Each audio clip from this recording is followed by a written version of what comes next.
माझे नाव साई प्रल्हादराव काळे। मी इयत्ता 7वी मध्ये शिकते। मी पीएम श्री जीप प्रशाला एरंडेश्वर ह्या शाळेत शिकत आहे। माझा विषय पोषण आहाराचे महत्त्व आहे। मी तुम्हाला याबद्दल 5 घटक सांगणार आहे। पहिला घटक, आहार म्हणजे असे आहार ज्याचे सेवन केल्याने आपल्या शरीराला आवश्यक असे पोषक घटक, द्रव्य आणि ऊर्जा मिळते। असे आहार खाल्ल्याने आपल्या शरीराला फायदे मिळतात। दुसरा घटक, पोषक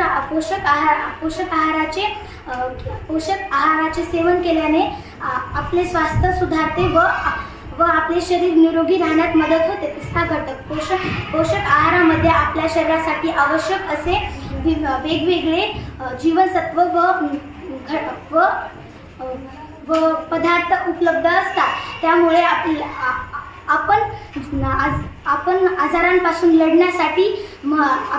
आजारांपासून लढण्यासाठी आवश्यक अशी रोगप्रतिकार शक्ती आपली वाढते।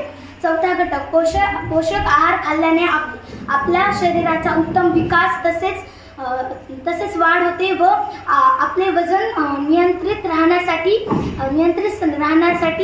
मदत होते व जीवघेण्या आजारांपासून आपण दूर राहू शकतो।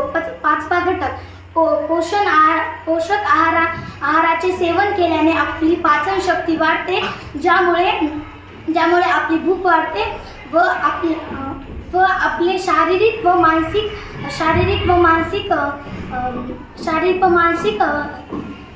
स्वास्थ्यावर चांगला प्रभाव पडतो। इत्यादी पोषक घटकाचे माहिती आहे। धन्यवाद।